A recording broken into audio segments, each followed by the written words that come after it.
Mallory, you had a really strong 2023 in the sport. You just competed in the 2024 canoe slalom and kayak cross selection. How did that go for you, and how are you feeling ahead of the Olympics? Yeah, it was so we were quite lucky. We were actually pre-selected, so we weren't racing as part of selection itself. We were allowed to race. We had to get the experience, and we invited a few international boats over to help us with some competition in kayak cross.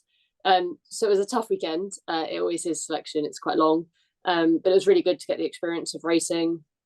And in kayak cross for me and Kim to be able to do a little bit of work on tactics together and how we might work together at the games if we were to get drawn together and stuff like that. So didn't necessarily get the results I wanted, but it was still a really good thing to be able to do and get that experience before the season.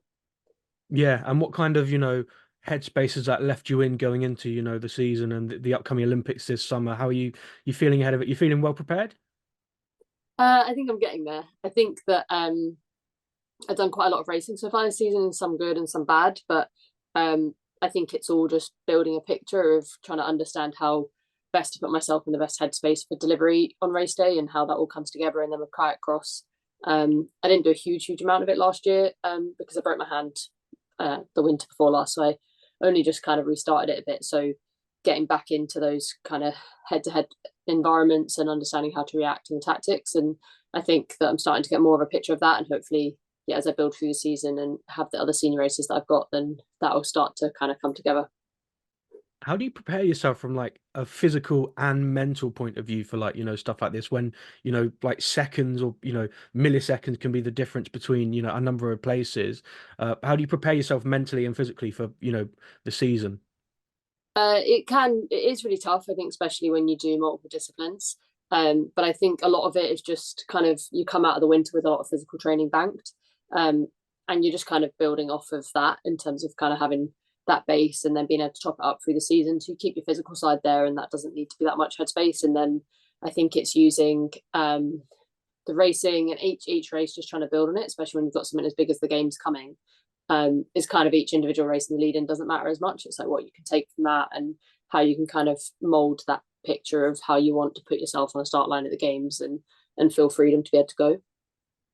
Sure. And you won Olympic silver at the C1 event in Tokyo in 2021. Are you aiming for similar success in Paris? Maybe go one further, get gold?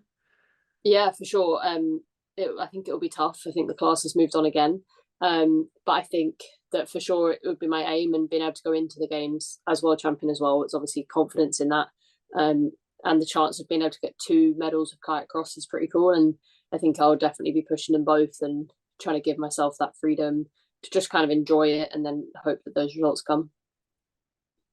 And for people that don't know, can you explain what canoe and kayak cross is, what the event is, and what it kind of entails? Yeah, so canoe is the like traditional slalom discipline. So you go down a course of like 18 to 25 gates hanging above whitewater rapids. And canoe specifically, you're kneeling in your boat with a single ended paddle. Um, so it's a little bit more technical and that side, whereas kayak cross is a new discipline. And it's slightly different. So you're in a kayak, so your feet out in front of you, you've got a double ended paddle. But it's a plastic boat, and you do a time trial to seed you on your time, and then the rounds are done. It's very similar to like ski cross or motorcycle cross, BMX cross.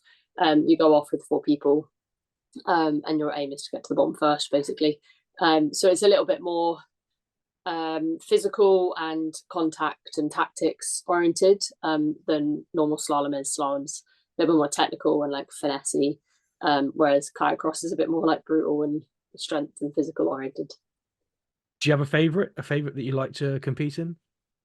I mean, I've done slalom since I was five. Kayak cross is only pretty new, and I think that slalom is a lot more my less of that kind of aggressive fight kind of person. Like it took me a while to work out where I stood with kayak cross and what I enjoyed about it and being able to engage in it positively without just kind of wanting to scream anytime I was doing anything or feeling really uncomfortable and anxious. So it took quite a while, but I think I started to understand that a bit more. So like I've definitely my relationship with kayak cross has come on massively. Um, but I think slalom will always sit in like strongest in my heart. But I've literally spent nearly 25 years trying to perfect it. So it's it's probably Yeah. always quite. You say you were 5 years old when you started doing slalom. Can you tell me a little bit about your journey into, water sports and how you kind of got into it? Yeah, I mean, I like it was a complete fluke, which is quite interesting considering like how long I've then been involved in it. And yeah, I just happened to go to the centre to try and find like activities to do as kids. And the canoe club was next door, and they were having an open day, so they had like all the boats out, and had a barbecue, and it was just like come along, take part. And it was like a lovely summer's day, basically. So unsurprisingly, I went on the water and I just fell in love with it. Both my brothers, my little brother was only 3 at the time, so he didn't really take to it overly well. But just being in the water, and I've always been quite a water baby, and quite enjoy being around water, and was very independent in water. So I think being given the opportunity of a sport that like gave me that, but then there was this whole technical, physical, and mental element of it that I think it's very much doesn't feel like it's like any other sport to any great extent, because I think water is so much its own force that it creates this whole challenge in itself. So I think it's been quite good. I'm quite perfection oriented, and I like that side. So I think I get bored of things quite quickly because I go quite deep and technical, whereas in slalom you can't really do that. So I think it's always kept me really entertained, and I've always found so much enjoyment in it, and it's taught me so much about myself and everything over that period of time. So like I probably completely owe who I am entirely to doing sport and doing slalom. Sure. And do you see yourself as a role model at all, for younger people? Would you love to see more young people take up water sports and, get involved with it at like a grassroots almost kind of level?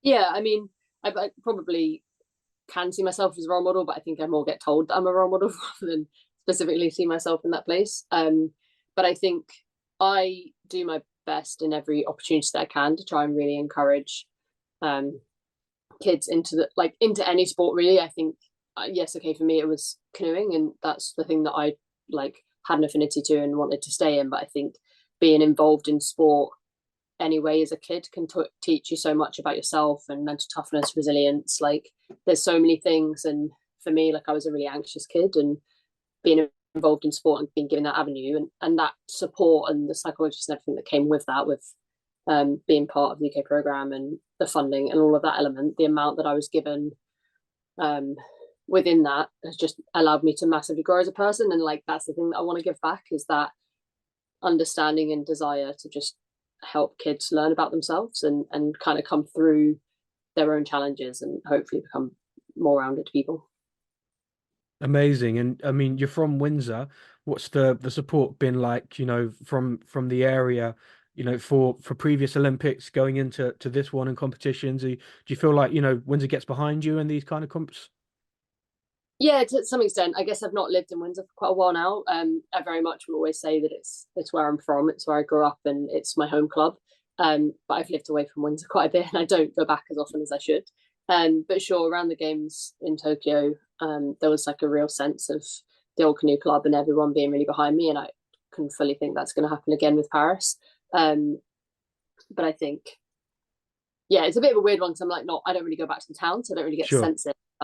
For sure, like the newspapers and stuff always follow me, and yeah, the club and everything like that. And like my old schools all tend to kind of drop me messages and seem pretty kind and like tagging along and stuff. So it's cool. Nice, nice. Just a couple more. How proud did you feel to represent Team GB at Tokyo? And, what kind of a feeling does it give you going into these Olympics, to pull on the jacket and represent the nation? It's actually really cool. Like I guess in slalom we don't do any multi-sport games, so we only represent Team GB once you're part of the Olympic team. So it's kind of that thing you grow up seeing, and people walking around in Olympic kit and being able to go and be part of that team without really understanding what it is then to be part of that bigger team.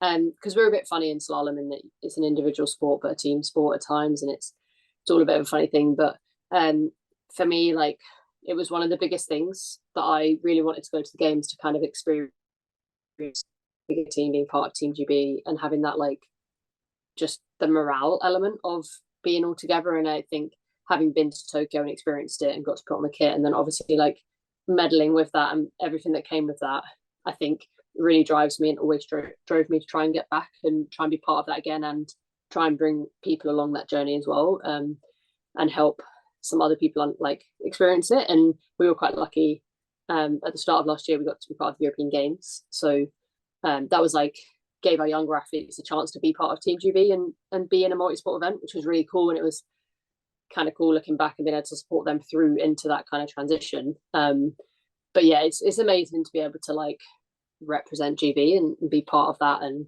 kind of show off who I am and what my sport is and what the team's all about. And I think, yeah, it's one of the things that I think I'll always be proudest of. Sure. And just finally, what does between now and Paris hold for you? Have you got some more competitions to look forward to? Just keep yourself ticking over before the big event. Yeah, it's actually a reasonably busy year. Mostly because obviously Paris is so close, so we go to Paris quite frequently. Because I actually leave for Paris again on Friday for a few days, just to spend as much time there. So I have Senior Europeans in May, and then we have 3 World Cup races. And between all of that, we're in and out of Paris quite a bit leading into the game. So I think I've pretty much get like a week at home every now and again. But I don't get long at home. But I think it's a really exciting year and being able to kind of get that race experience under my belt as well and lead into Paris and hopefully be able to sit on that start line feeling confident and just able to go canoeing. But we'll see what happens. Hopefully, it's all good.